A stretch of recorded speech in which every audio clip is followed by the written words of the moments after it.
हाँ, pen copy निकाला, पहले परिभाषा लिखला विद्युत विज्ञान के, तब पढ़िए। ऊपर लिखला विद्युत विज्ञान, विद्युत विज्ञान।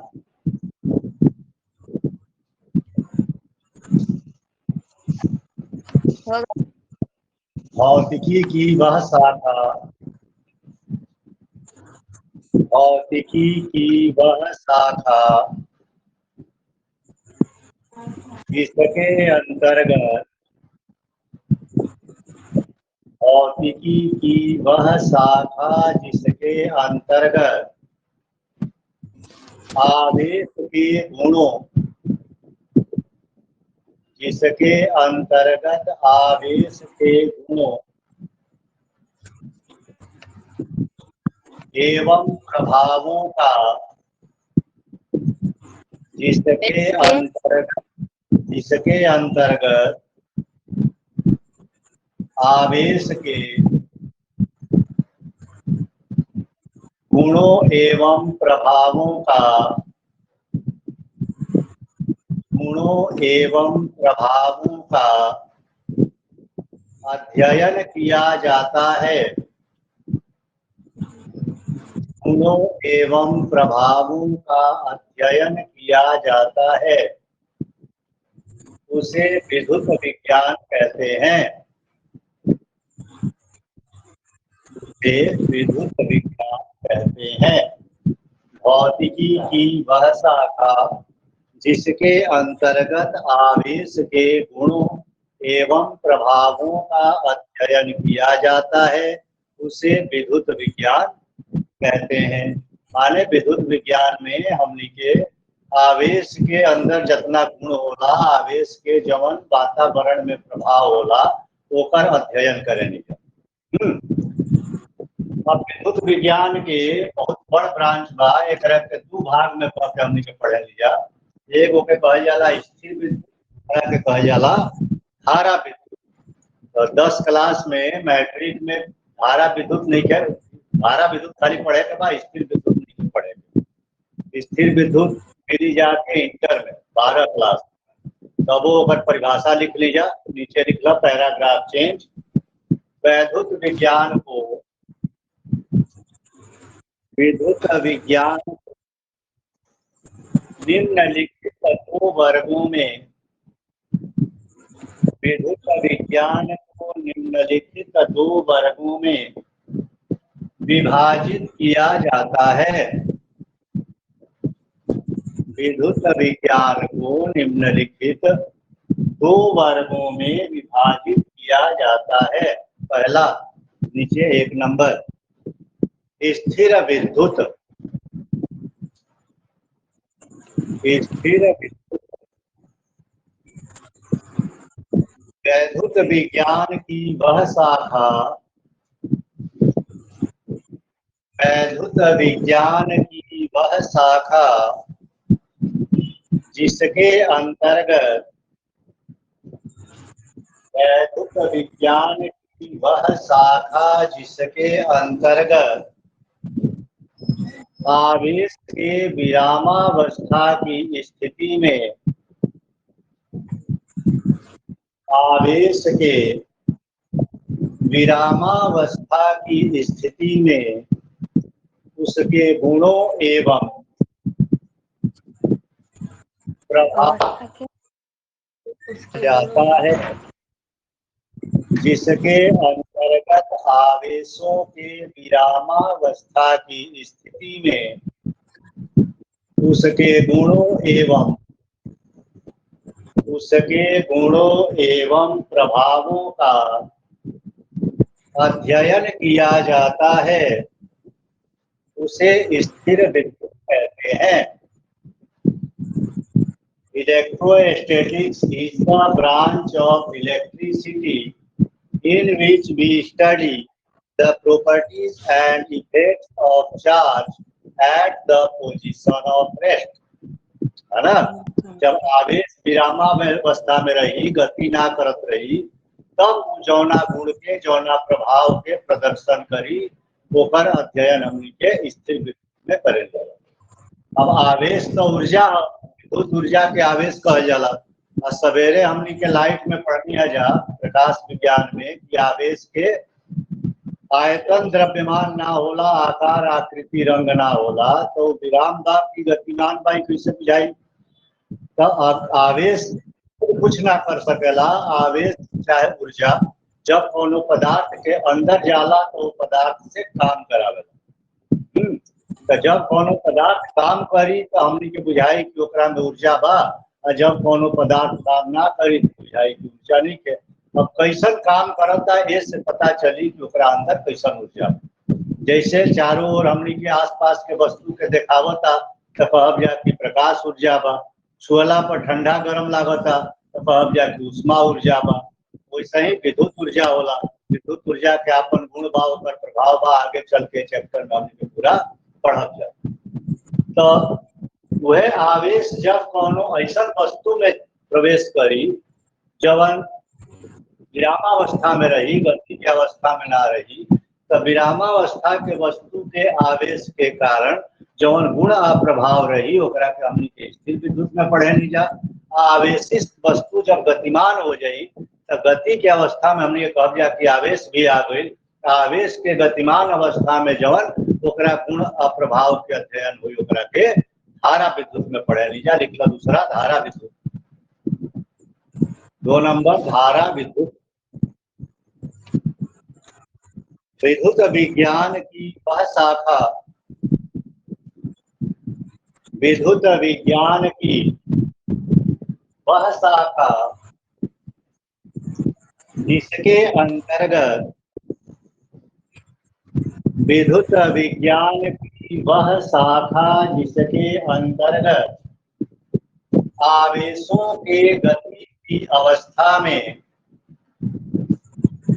जिसके अंतर्गत आवेशों के गति की अवस्था में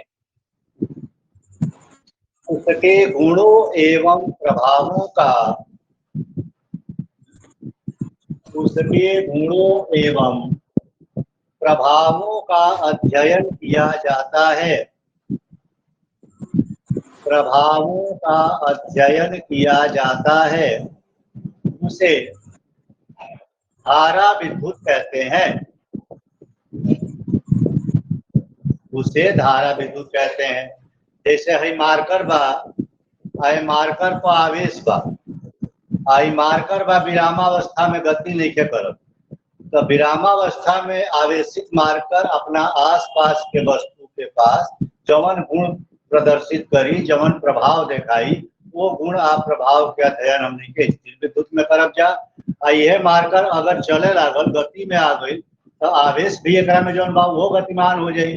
तो गतिमान आवेश के कारण जौन आसपास के वातावरण में जौन गुण चाहे प्रभाव के प्रदर्शन हुई, ओकरा के हमनी के धारा विद्युत में पढ़े ली जा।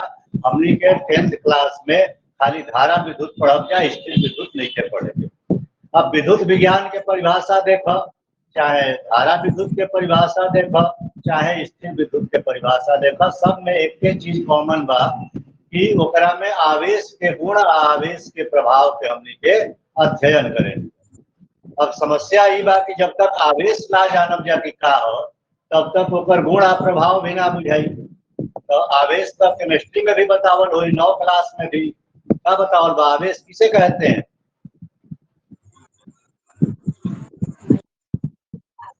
आवेश क्या होला, कैसे बुझाई कि है मार्क एकरा में आवेश बा कि ना, कैसे बुझाई? कौनो वस्तु आवेशित बा कि आवेशित नहीं थे, ये कैसे बुझाई?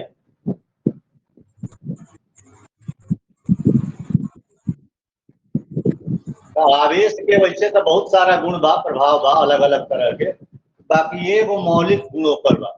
बाकी गुण होखे चाहे ना होखे, ये वो गुण अगर पदार्थ आवेशित रही तो ओकरा में जरूर रही का, तो वो अपना आसपास के दूसरा आवेशित पदार्थ के चाहे तो आकर्षित करी, चाहे प्रतिकर्षित करी, माने विकर्षित करी। ठीक बा?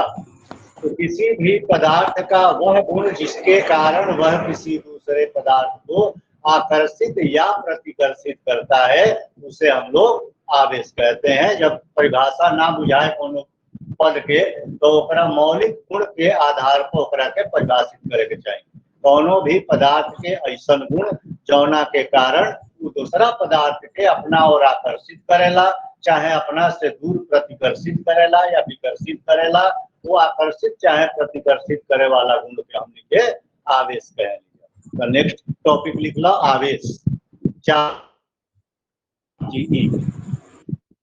आवेश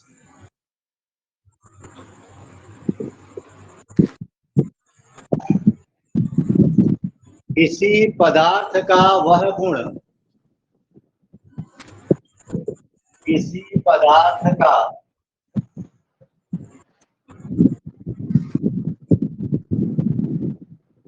वह गुण जिसके कारण वह, किसी पदार्थ का वह गुण जिसके कारण वह किसी दूसरे पदार्थ को, किसी पदार्थ का वह गुण जिसके कारण वह किसी दूसरे पदार्थ को आकर्षित या प्रतिकर्षित करता है, आकर्षित या प्रतिकर्षित करता है, उसे आवेश कहते हैं, उसे आवेश कहते हैं, उसी को चार्ज कहते हैं। ठीक बा। अब आवेश के हमने के क्यू से सूचित कर लिया। लिख दो पैराग्राफ से, इसे क्यू द्वारा, इसे क्यू द्वारा सूचित किया जाता है। इसका SI मात्रक कूलाम, इसका SI मात्रक कूलाम, एक संकेत लिखा जाला C से, C माने कूलाम। इसका SI मात्रक कूलाम होता है। यह एक अदिश राशि है। आवेश का अदिश राशि, अदिश राशि के कहल जाला तो जौना भौतिक राशि के खाली परिमाण होके दिशा के प्रदर्शन ना करत होके ओकरा के अदिश कहल जा। जौना भौतिक राशि के परिमाण के साथ साथ निश्चित दिशा भी होला ओकरा के हमनी के सदिश कहल जा। ठीक बा। तो आवेश किसे कहते हैं? किसी भी पदार्थ का वह गुण जिसके कारण वह किसी दूसरे पदार्थ को आकर्षित या प्रतिकर्षित करता है, उसे आवेश कहते हैं। आवेश को क्यू से सूचित किया जाता है। इसका SI मात्रक कूलाम होता है। यह एक अदिश राशि। अभी आवेश जौन बा दो तरह के होला। आवेश को हम लोग दो वर्गों में विभाजित करते हैं। एक होला धन आवेश, एक होला ऋण आवेश। नीचे लिख लो पैराग्राफ से, आवेश निम्नलिखित दो प्रकार के होते हैं। आवेश निम्नलिखित दो प्रकार के होते हैं। पहला धन आवेश। धन आवेश के लिखे पॉजिटिव चार्ज, पॉजिटिव चार्ज धन आवेश।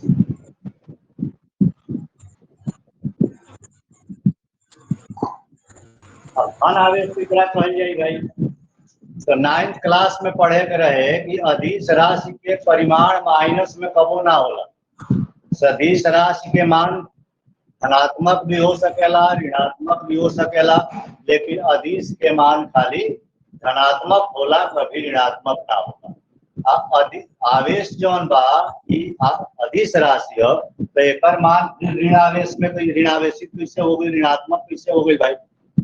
तो जब सदिश आदिश के हमने के अध्ययन करें जा तो यह ऋणात्मक चिन्ह विपरीत दिशा के प्रदर्शित करेगा। अदिश राशि के दिशा होला ना तो फिर माइनस ना होके के चाहिए। तो जब आवेश धन आवेश और ऋण आवेश के बात होके तो यह दिशा के आधार पर माइनस चिन्ह ना लगेला, परिमाण के आधार पर लगेला, ऊपर कितना मात्रा बा कितना परिमाण। तो जब आसपास के बाकी वस्तु के अपेक्षा कोनो वस्तु के आवेश ज्यादा रही, अधिक रही तो एकरा आवेश के धन आवेश कहे, है ना। जैसे आई मार्कर बा पूछल जाएगी तो धन आवेश बा कि ऋण आवेश बा, तो एकरा आसपास और जवन जवन वस्तु बा वो सब वस्तु के अपेक्षा अगर एकर आवेश ज्यादा बा तो एकरा आवेश के धन आवेश कहल जाई। एकरा आसपास के बाकी वस्तु से अगर एकर आवेश के मान कम बा तो एकरा आवेश के ऋण आवेश कहल जाई। तो लिख लो पहला धन आवेश में, जब किसी वस्तु पर उपस्थित आवेश का मान, जब किसी वस्तु पर उपस्थित आवेश का मान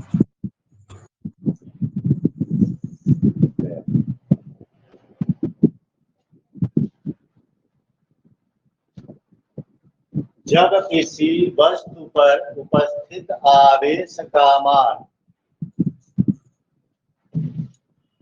आसपास के वातावरण के सापेक्ष अधिक होता है, जब किसी वस्तु पर उपस्थित आवेश का मान आसपास के वातावरण के सापेक्ष अधिक होता है, जब किसी वस्तु पर उपस्थित आवेश का मान आसपास के वातावरण के सापेक्ष अधिक होता है, तो उसके आवेश को धन आवेश कहते हैं। तो उसके आवेश को धन आवेश कहते हैं। दूसरा ऋण आवेश, ऋण आवेश जब किसी वस्तु पर उपस्थित आवेश का मान, ऋण आवेश का हमने नेगेटिव चार्ज,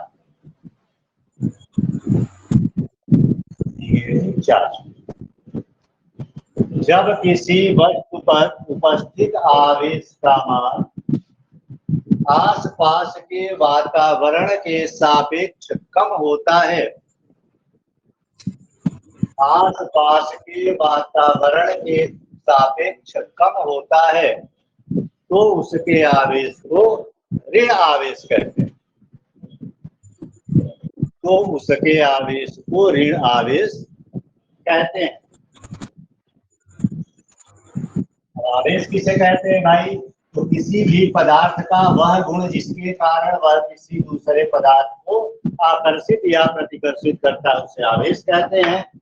आवेश को क्यू से सूचित किया जाता है, इसका SI मात्रक गुलाम होता है। आवेश अदिश राशि है। आवेश दो प्रकार के होते हैं, धन आवेश और ऋण आवेश।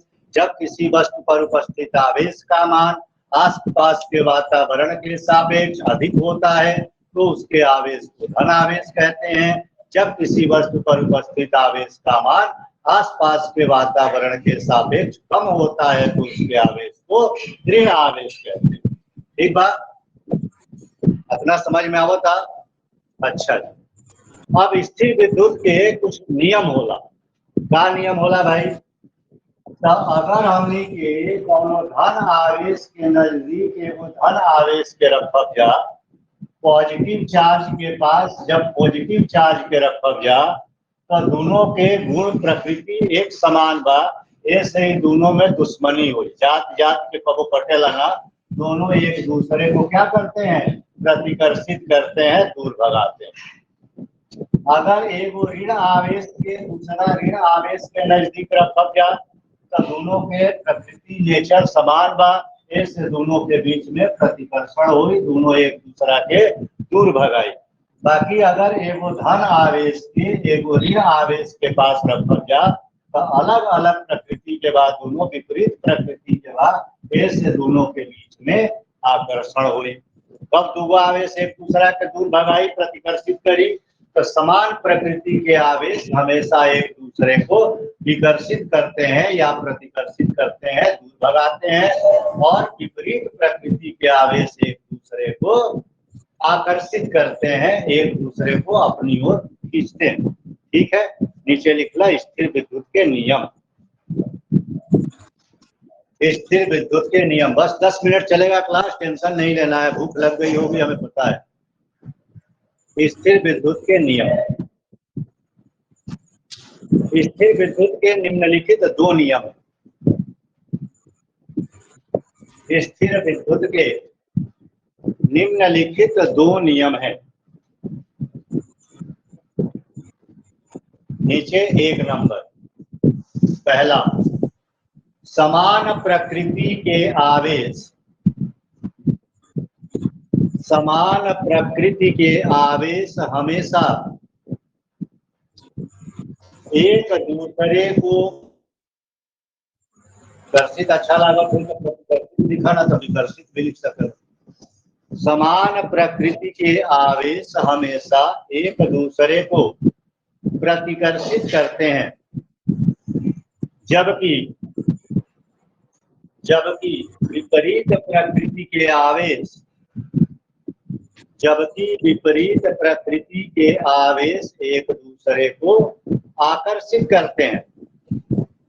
सिमिलर और like charges are always repel, but dissimilar or unlike charges are always attract to each other। भाई बना लो तो देख के समझ में आ जाए, पढ़े के ना कोई। धन आवेश में प्रतिकर्षण हुई, धूल भगाई। ऋण आवेश में प्रतिकर्षण हुई, धूल भगाई। धन आवेश ऋण आवेश में आकर्षण हुई, दोनों एक दूसरे के अपना ओर खींचे। दूसरा नियम 2 नंबर। दूसरा नियम के हमने पढ़े लीजा, कूलॉम के नियम कह लीजा। कहे कि कूलम्ब नाम के एगो साइंटिस्ट एक दिल रहन नियम के बारे में बतौले रहन। 10th क्लास में नहीं पढ़े के, बाकी तबो लिख लो, इंटर में मिली। दूसरा नियम, स्थिर विद्युत के दूसरे नियम के अनुसार, स्थिर विद्युत के दूसरे नियम के अनुसार जब दो आवेश एक दूसरे से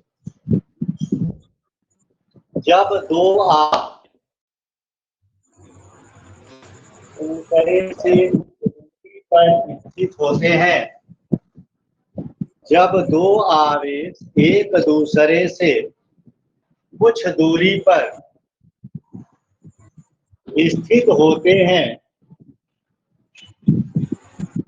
तो उनके बीच एक आकर्षण या प्रतिकर्षण बल कार्य करता है। उनके बीच एक आकर्षण या प्रतिकर्षण बल कार्य करता है, जिसे स्थिर विद्युत बल कहते हैं। जिसे स्थिर विद्युत बल कहते हैं। इन्हीं दो आवेशों के बीच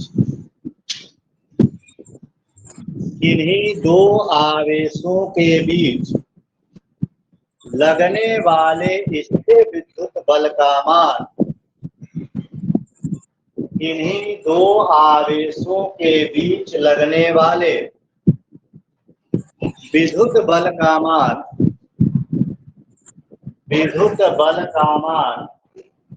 उन आवेशों के गुणनफल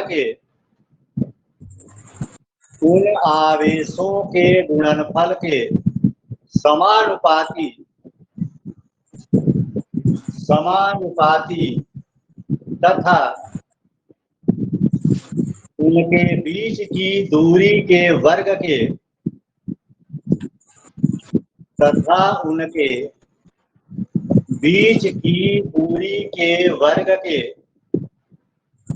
व्युत्क्रमानुपाती होता है। बीच की दूरी के वर्ग के व्युत्क्रमानुपाती होता है। ज्यादा एक बारे में लिखे पढ़े के, इंटर में पढ़ल जाई। नीचे खाली बल के मान लिखल तो ऊपर सूत्र का होगा। Paragraph change. इन्हीं दो आवेशों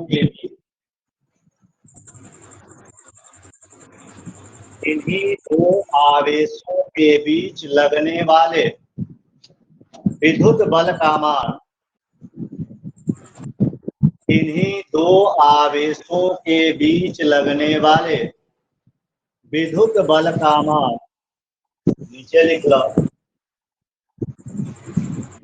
F बराबर 1/4 pi epsilon r into Q1 Q2 बटा r स्क्वायर। F बराबर 1/4 पाई एप्सिलॉन, एप्सिलॉन ऐसे लिखा जाए, epsilon 0 epsilon r into Q1 Q2 बटा r स्क्वायर। भैया Q1 एगो आवेश ए बा, एगो आवेश बी बा, आवेश ए के मान बा Q1, आवेश बी के मान बा Q2, आ दोनों के बीच के दूरी r बा, तो दोनों के बीच लागे वाला बल के मान हुई F बराबर 1/4 pi epsilon 0 epsilon r Q1 Q2 बटा r स्क्वायर।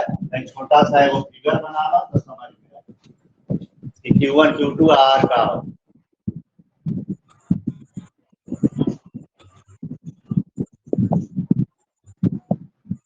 Q1 पहला आवेश के मान है, Q2 दूसरा आवेश के मान है, और r दोनों के बीच की दूरी है। एप्सिलॉन 0 एप्सिलॉन r इंटर हो जाएगी 12 क्लास में, सब कुछ एक दिन ना बुझाला। ओकरा बाद अब काल से हमने के विद्युत धारा पढ़े शुरू करब जा। विद्युत धारा किसे कहते हैं, एजा से क्वेश्चन पूछे शुरू हो जाला बोर्ड परीक्षा में। विद्युत धारा की तीव्रता, ओकरा बाद प्रतिरोध, ओम का नियम, प्रतिरोध के श्रेणी क्रम संयोजन, समानांतर क्रम संयोजन, ओकरा बाद न्यूमेरिकल लागे शुरू हो जाई। ठीक बा, अब भूख लाग गई हुई, ऐसे आज के क्लास बंद। काल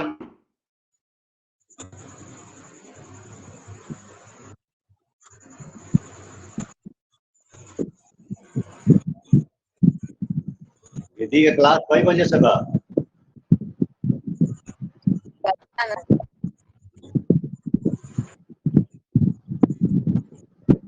कई बजे?